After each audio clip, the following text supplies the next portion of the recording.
Advocate Ullas Babu, Shri Jaleel Punalur പറഞ്ഞ കാര്യങ്ങൾക്ക് അങ്ങേക്ക് മറുപടി പറയാം. ജലീൽ പുനലൂർ എന്തായാലും വലിയ ആത്മവിശ്വാസത്തിലാണ്. പിണറായിയെ ED ഒന്നും ചെയ്യാൻ പോകുന്നില്ല, ഒരു ഏജൻസിയും വരാൻ പോകുന്നില്ല, ഒന്നും നടക്കാൻ പോകുന്നില്ല, ഇതുകൊണ്ടൊന്നും ഞങ്ങളെ പേടിപ്പിക്കാൻ കഴിയില്ല എന്ന് പറയുകയാണ് ജലീൽ പുനലൂർ. അങ്ങനത്തെ കുറേ വിഡ്ഢി ചിന്തകളുള്ള ആളുകൾ ആ പാർട്ടിക്കകത്തുള്ളത് കൊണ്ടാണല്ലോ അന്വേഷണത്തിന് വന്നിട്ടുള്ള ഉദ്യോഗസ്ഥന്മാരെ പുറത്തിട്ട് ഉപദ്രവിക്കാൻ ശ്രമിക്കുന്നതും. ഒരു ചുടുകട്ട കൊണ്ട് എറിഞ്ഞതാണോ ഇത്ര വലിയ കുഴപ്പം, അത് ഇത്ര വലിയ ആക്രമണം എന്നൊക്കെ ചോദിച്ചത്?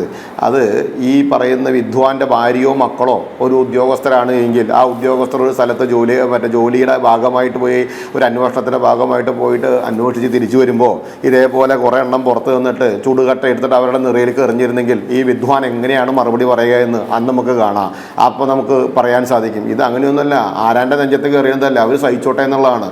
അങ്ങനെ മറ്റുള്ളവരെ ഉപദ്രവിക്കാനുള്ള സർട്ടിഫിക്കറ്റ് ഒന്നും കേരളത്തിലെ ജനങ്ങൾ നിങ്ങൾക്ക് എഴുതി തന്നിട്ടുമില്ല, നിങ്ങളുടെ പാർട്ടിക്ക് അതിനുള്ള ലൈസൻസും ഇല്ല. അതൊക്കെ അങ്ങ് കയ്യിൽ വെച്ചാൽ മതി. രണ്ടാമത്തെ കാര്യം, നിങ്ങൾ മുന്നേ പറഞ്ഞൊരു കാര്യം, എന്താ ദുർഗതി BJPക്ക് വന്നത്ര. BJPക്ക് അല്ലാടോ ദുർഗതി വന്നത് നിങ്ങൾ വിശ്വസിക്കുന്ന, നിങ്ങൾ അംഗീകരിക്കുന്ന, നിങ്ങൾ ന്യായീകരിക്കുന്ന ഈ പാർട്ടിക്കാണ്.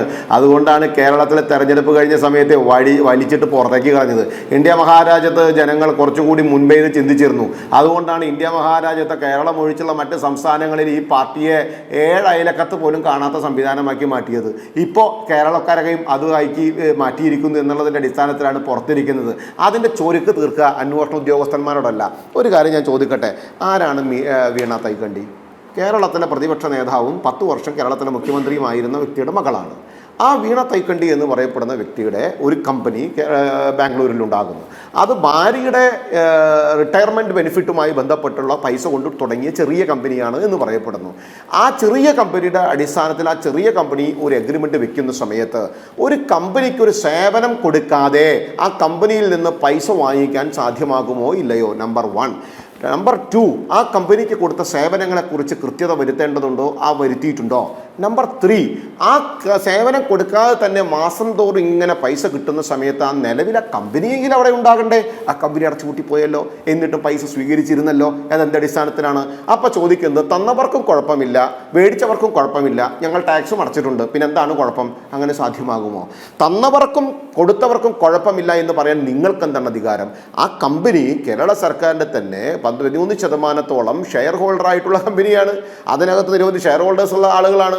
അവിടെ ഒരു സേവനവും ലഭിക്കാതെ മാസാമാസം ഇവരുടെ അക്കൗണ്ടിലേക്ക് പൈസ മാറ്റാൻ ആര് തീരുമാനമെടുത്തു? എന്തിൻ്റെ അടിസ്ഥാനത്തിൽ തീരുമാനമെടുത്തു? എന്ത് ഡീലാണ് ആ കമ്പനിയും ഈ വ്യക്തിയും തമ്മിലുള്ളത്? അവർ പറഞ്ഞ പോലെ തന്നെ MS ഓഫീസ് 4000 റുപ്യ കൊടുത്താൽ കിട്ടും. MS ഓഫീസ് ടാലി 3000 കൊടുത്ത മാർക്കറ്റിൽ കിട്ടും. അതേപോലെ തന്നെ ഇവർ കൊടുത്തു എന്ന് പറയപ്പെടുന്ന സർവീസുകളുടെ എണ്ണം നോക്കിക്കഴിഞ്ഞാൽ ചിരി വരുന്ന്. നമുക്ക് എല്ലാവർക്കും സങ്കടം തോന്നും. അത് പിന്നെ ഇവരെ പോലത്തെ ആൾക്കാരല്ല. ഇപ്പം നേരത്തെ ഒരു സാറ് പറഞ്ഞല്ലോ, എന്താ പറഞ്ഞത്, 1 കോടി എന്ന് പറയുമ്പോൾ അത് ദിർഹമാണ്. ആ ദിർഹം കാൽക്കുലേറ്റ് ചെയ്യാൻ BJPക്കാർക്ക് അറിയില്ല. എന്നിട്ട് എല്ലാ അറിവിൻ്റെയും തമ്പുരാൻ കാൽക്കുലേറ്റ് ചെയ്തതോ 30,000 ദിർഹമാണ്. അത്രേ അത്. 30,000 ദിർഹം എന്ന് പറഞ്ഞാൽ 7,35,000 റുപ്യ, അല്ലെ 7,65,000 റുപ്യ വരും. അതൊന്ന് ആദ്യം പഠിക്കുക, എന്നിട്ട് BJPക്കാരെ സ്കൂളിൽ പഠിപ്പിക്കാൻ പോവാ.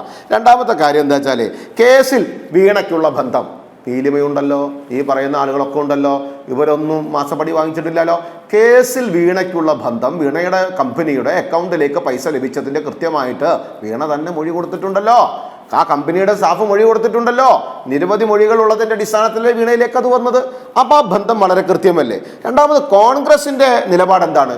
VD സതീശൻ അങ്ങനെ ഇങ്ങനെയും മറുപടി പറയുന്ന ആളല്ല ബഹുമാനപ്പെട്ട കേരളത്തിൻ്റെ മുഖ്യമന്ത്രി എന്ന് ബഹുമാനപ്പെട്ട കോൺഗ്രസിലെ വക്താവ് പറയുമ്പോൾ, സർ ഞങ്ങൾ ചോദിക്കട്ടെ, പ്രതിപക്ഷ നേതാവായിരിക്കുന്ന സമയത്ത് ഇതേ വിഷയങ്ങൾ ഉന്നയിക്കുന്ന സമയത്ത്, ഇതേ വിഷയങ്ങൾ വന്ന സമയത്ത് നിങ്ങളുടെ പ്രതിപക്ഷത്തിൻ്റെയും നിങ്ങളുടെ കോൺഗ്രസിൻ്റെയും നിലപാട് എന്തായിരുന്നു?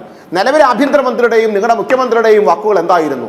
ആ വാക്കുകൾ നിങ്ങൾ ഒന്ന് തിരിഞ്ഞു നോക്കിക്കഴിഞ്ഞാൽ എന്തുകൊണ്ടാണ് നിങ്ങൾ ഇന്ന് മാധ്യമങ്ങളോട് ഒരു മുഖ്യമന്ത്രി, അദ്ദേഹം റെസ്പോൺസിബിൾ പേഴ്സൺ അല്ലേ, പ്രതിപക്ഷ നേതാവിൻ്റെ വീട്ടിൽ ഒരു റെയ്ഡ് നടന്നതുമായി ബന്ധപ്പെട്ട് പുറത്തു വന്ന ഉദ്യോഗസ്ഥരെ കൊല്ലാൻ ശ്രമിക്കുന്ന ഒരു വിഷയവുമായി ബന്ധപ്പെട്ട് അവിടെ കലാപം ഉണ്ടാക്കാൻ ശ്രമിച്ച സമയത്ത്, അതിന് ബഹളം ഉണ്ടാക്കാൻ ശ്രമിച്ച സമയത്ത്, അവരുടെ വണ്ടി ആക്രമിച്ച സമയത്ത്, ആ വണ്ടിയുടെ ഡ്രൈവറടക്കുന്ന ആളുകളുടെ കണ്ണ് ഉപദ്രവിച്ച സമയത്ത്, ഉദ്യോഗസ്ഥരെ ആക്രമിച്ച സമയത്ത് എന്തുകൊണ്ടാണ് കേരളത്തിലെ മുഖ്യമന്ത്രി അതിനകത്ത് മറുപടി പറയാഞ്ഞത്? കേരളത്തിലെ ആഭ്യന്തരമന്ത്രി പറഞ്ഞത് എന്താണ്? ഞങ്ങൾക്കറിയില്ല, ഞങ്ങളിത് അറിഞ്ഞിട്ടില്ല. സർ ഞാൻ ചോദിക്കട്ടെ, ഒരു രഹസ്യാത്മകമായിട്ടുള്ള ഒരു അന്വേഷണം നടക്കാൻ സമയത്ത് അത് സ്വാഭാവികമായിട്ട് ആ സെർച്ച് നടക്കുന്ന സമയത്ത് ഇന്റലിജൻസ് റിപ്പോർട്ട് ഉണ്ടായിരുന്നുവല്ലോ, അല്ലെങ്കിൽ ലോ ആൻഡ് ഓർഡർ കൺഫ്യൂഷൻ അവിടെ ഉണ്ടാകുന്നു, ആളുകൾ അനാവശ്യമായി കൂടുന്നു. അത് ഇവിടെ നടക്കുന്ന ഈ സെർച്ചുമായി ബന്ധപ്പെട്ട് CRPF അടക്കമുള്ള സ്ഥലത്ത് വലിയ വിഷയങ്ങൾ ഉണ്ടാകാനാണ് പോകുന്നത് എന്നുള്ള ബോധ്യത്തിന്റെ അടിസ്ഥാനത്തിൽ അതിന് വേണ്ടുന്ന കരുതലെടുക്കാൻ ആഭ്യന്തര വകുപ്പിനെ നമ്മൾ അറിയിന് പഠിപ്പിച്ചു കൊടുക്കണോ? അങ്ങനെ തന്നെയല്ലേ പതിവ്? ഇതിനു മുൻപും അങ്ങനെ തന്നെയല്ലേ പതിവ്? എന്തുകൊണ്ടാണ് ആ വിഷയത്തിൽ നിങ്ങൾ കൃത്യത കാണിക്കാഞ്ഞത്, ഞങ്ങളെ അറിയിച്ചിട്ടില്ല എന്ന് പറഞ്ഞ് നിങ്ങൾ കൈയഴുകി പോകുന്നത്? അത് രാഷ്ട്രീയ മൗനമെന്ന് തന്നെയല്ലേ പറയേണ്ടത്? പിണറായി വിജയൻ മുഷ്ടി ചുരുട്ടിക്കൊണ്ട് കേരള സമൂഹത്തോട് പറഞ്ഞത് എന്താണ്? പിണറായി വിജയൻ മുഷ്ടി ചുരുട്ടിക്കൊണ്ട് കേരള സമൂഹത്തോട് പറഞ്ഞത് ഇത് തുടക്കം മാത്രമാണ്. ആ ബോധ്യം അദ്ദേഹത്തിനുണ്ട്. കാരണം അദ്ദേഹത്തിന്റെ മകളുടെ ഭാഗത്തു നിന്നുണ്ടായിട്ടുള്ള വീഴ്ചകളുടെ അടിസ്ഥാനത്തിൽ ആ വിഷയം പുറത്തു വരികയും അത് അന്വേഷണത്തിന്റെ പരിധിയിൽ വന്നു എന്ന് ഉറപ്പുവരുത്തുകയും അന്വേഷണത്തിൽ പെടുമെന്നും കണ്ട സമയത്ത് പ്രവർത്തകരെ മുന്നിൽ നിർത്തിക്കൊണ്ട് ഈ തരത്തിലുള്ള ആക്രമണങ്ങളും ഈ തരത്തിലുള്ള മോശത്തരമായിട്ടുള്ള പ്രവർത്തികളും ഈ തരത്തിലുള്ള കലാപങ്ങളും കേരളത്തിൽ ഉണ്ടായിക്കോട്ടെ എന്നുള്ള കൃത്യമായിട്ടുള്ള രാഷ്ട്രീയ ഗൂഢാലോചനയുടെ അടിസ്ഥാനത്തിൽ തന്നെയാണ് ഇതിനെ വെളുപ്പിക്കാൻ ശ്രമിക്കുന്നത്. എന്ന് പറഞ്ഞാൽ രാഷ്ട്രീയ പാർട്ടിയുടെ ഇത് രാഷ്ട്രീയ പാർട്ടിയുടെ ഉണർവിന്റെ ഭാഗമാണ് എന്നും പിണറായി വിജയനെ ഒന്നും ചെയ്യാൻ പാടില്ല എന്നും ശ്രീ ജലീലിനെ പോലെയുള്ള ആളുകൾ പറയുമ്പോൾ അതിനെ അംഗീകരിക്കാൻ സാധിക്കുമോ? ഒറ്റ കാര്യം കേരളത്തിലെ ഇന്ത്യൻ പ്രധാനമന്ത്രിയുടെ വീട്ടിൽ മുഖ്യമന്ത്രി പോയതിനു ശേഷമാണ്, ഞാൻ ചോദിക്കട്ടെ, ഇന്ത്യൻ പ്രധാനമന്ത്രിയുടെ വീട്ടിൽ കേരളത്തിലെ മുഖ്യമന്ത്രി പോയതിനു ശേഷമാണ് പിണറായി വിജയന്റെ വീട്ടിലേക്ക് കേസിനാസ്പദമായ വിഷയത്തിൽ സെർച്ച് ഉണ്ടായത് എന്നുള്ള ഒരു ആരോപണം. എന്ത് തമാശയാണ്! ഇന്ത്യൻ ഭാരതത്തിനകത്ത് തുരുമ്പ് പിടിച്ചിട്ട് ചൂക്കും ചുണ്ണാമ്പും അല്ലാത്ത ഈ CPM നേതാവിന്റെ മകളുടെ കേസ് അന്വേഷിക്കാൻ കേരളത്തിലെ മുഖ്യമന്ത്രി ഗൂഢാലോചന നടത്തിയെന്ന് പറഞ്ഞാൽ സ്വർഗത്തിലെ രാജാവായി മാറുന്നു CPM നേതാക്കന്മാരെന്ന് വളരെ കൃത്യമായി കോൺഗ്രസിന്റെ ഒരു നിർവികാരത ഇക്കാര്യത്തിൽ കാണുകയാണ്. അപ്പോൾ രമേശ് ചെന്നിത്തലയ്ക്കുള്ള ഒരു പണിയെ കൂടി ആയിക്കോട്ടെ ഇതെന്ന് വിചാരിച്ചു കാണുമോ? നിർവികാരത എന്ത് അടിസ്ഥാനത്തിലാണ് നിലിമ ഇത്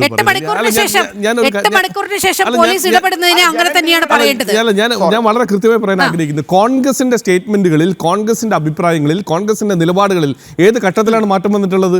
ഏത് ഘട്ടത്തിലാണ് പ്രതിപക്ഷത്തെ ഒരു കേന്ദ്ര അന്വേഷണ ഏജൻസി തെളിവുകൾ ഉണ്ട് എന്ന് പറഞ്ഞുകൊണ്ട് കൃത്യമായി ഇവിടെ അന്വേഷണത്തിന് നേതൃത്വം കൊടുത്ത് അത് അവർ റെയ്ഡിന് വരുമ്പോൾ ഞങ്ങൾ എന്താ പിണറായി വിജയനെ സംരക്ഷിച്ചുകൊണ്ട് വർത്തമാനം പറയുന്നതാണോ? അതാണോ നിങ്ങൾ ആഗ്രഹിക്കുന്നത്?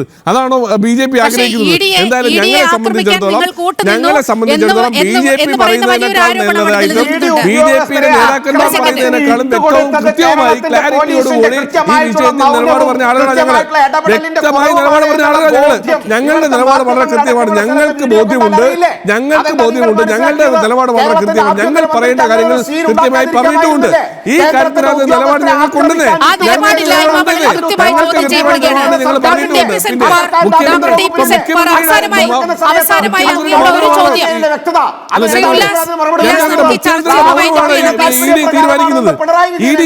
തീരുമാനം പറയുന്നത് കേരളത്തിലെ കോൺഗ്രസിന്റെ അഭിപ്രായം വെച്ചിട്ടാണോ? കേരളത്തിലെ കോൺഗ്രസിന്റെ അഭിപ്രായം നോക്കിയിട്ടാണോ EDയുടെ തീരുമാനം വരേണ്ടത്? ഞങ്ങളൊരു കാര്യം പറയാം, ഇത് തെരഞ്ഞെടുപ്പിൽ പൊട്ടിപ്പാളിച്ചായ കമ്മ്യൂണിസ്റ്റ് മാർക്സിസ്റ്റ് പാർട്ടിയെ സഹായിക്കാൻ വേണ്ടി BJP നടത്തിയ റെയ്ഡാണെന്ന് ഞങ്ങൾ സംശയിക്കുന്നു. ഇത് കേരളത്തിൽ പൊട്ടിപ്പാളിച്ചായ കമ്മ്യൂണിസ്റ്റ് മാർക്സിസ്റ്റ് പാർട്ടിയെ സഹായിക്കാൻ BJPയുമായിട്ടുള്ള ഒത്തുകളിയാണ് ഞങ്ങൾ സംശയിക്കുന്നു.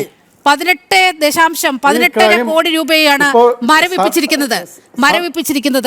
ഇനി ഈ കേസിന്റെ ഗതി എന്താകും? സെൽഫ് ഗോൾ അടിച്ചതിന് തുല്യമായില്ലേ?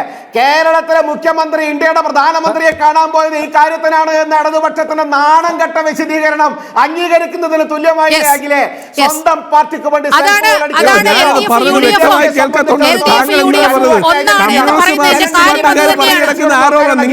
നിങ്ങൾ ഞങ്ങളുമായി ഒത്തുകളി ആരോപിക്കുമ്പോൾ അവരും ഒത്തുകളി ആരോപണം ഉന്നയിക്കുന്നു എന്ന് പറയാൻ ശ്രമിച്ചാൽ നിങ്ങൾക്കത് ബോധ്യപ്പെട്ടില്ലെങ്കിൽ മറിച്ച് കാര്യമുള്ളൂ. താങ്കൾ പറയുന്നത്, താങ്കൾ ചിന്തിക്കുന്നത്, താങ്കൾ പ്രവർത്തിക്കുന്നത്, താങ്കൾ മനസ്സിലാക്കിയിരിക്കുന്നത് ഒന്നാണ്, അതാണ് ബാക്കിയുള്ളവർ പറയുന്നതെന്ന് വെച്ച് കഴിഞ്ഞാൽ വല്ല കാര്യം നടക്കും. അതൊന്നും ശരിയല്ല. ഞങ്ങൾ പറയേണ്ട അഭിപ്രായം ഞങ്ങൾ ചൂണ്ടിക്കാണിക്കുന്നു. നിങ്ങൾ ഒത്തുകളിയിൽ ആരോപണം പറഞ്ഞ പറയുമ്പോൾ ഞങ്ങൾ പറയേണ്ടിയിരിക്കുന്നു. ഞങ്ങൾ ചൂണ്ടിക്കാണിക്കേണ്ടിയിരിക്കുന്നു. ഏത് അർത്ഥത്തിലാണെങ്കിലും ചൂണ്ടിക്കാണിക്കും. നിങ്ങളുടെ അടവ് നയവും നിങ്ങളുടെ അഡ്ജസ്റ്റ്മെന്റ് പൊളിറ്റിക്സ് ഞങ്ങൾ വിളിച്ചു പറഞ്ഞുകൊണ്ട് തന്നെയാണ് 102 സീറ്റിൽ അധികാരത്തിലായിരുന്നത്. ഞങ്ങൾ കോൺഗ്രസ് ഭരിക്കുന്ന കേരളത്തിൽ കോൺഗ്രസ് ഭരിക്കുന്നതുകൊണ്ടാ നിങ്ങളുടെ അഡ്ജസ്റ്റ്മെന്റ് 10 സീറ്റ് ഉറപ്പ് കൊടുത്തിട്ട് അത് കിട്ടാത്തതിന്റെ പേരിലായിരിക്കും പിണറായിയുടെ വീട്ടിൽ റെയ്ഡ്.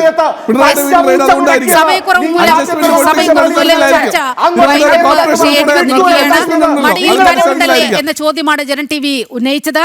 വീണ അഴിക്കുള്ളിലേക്കോ എന്ന ചോദ്യം ഉന്നയിക്കുകയാണ്. പിണറായിയുടെ തകർച്ച മകൾ വഴിയാണോ? മുഖ്യമന്ത്രി മിണ്ടാത്തത് എന്ത് എന്ന ചോദ്യത്തിനും ഇവിടെ കോൺഗ്രസിന്റെ പ്രതിനിധിയിൽ നിന്ന് മറുപടിയില്ലാതെ യുക്തം പോലെ തീരുമാനിക്കും. ഇപ്പോൾ 16 പേരാണ് ഇന്നലത്തെ അക്രമവുമായി ബന്ധപ്പെട്ട് ജയിലിൽ കഴിയുന്നത്. ഇവരുടെ ഭാവി, ഇവരുടെ വരും നാളുകൾ സന്ദേശഖാലിയിലെ ഷാജഹാൻ ഷെയ്ഖിനെ ഒന്ന് ഓർമ്മിച്ചാൽ കൊള്ളാം. 2024 പിടിച്ചകത്തിട്ടതാണ്. ഇതുവരെ ജയിലിൽ മോചിതനായിട്ടില്ല ED ആക്രമിച്ച കേസിൽ.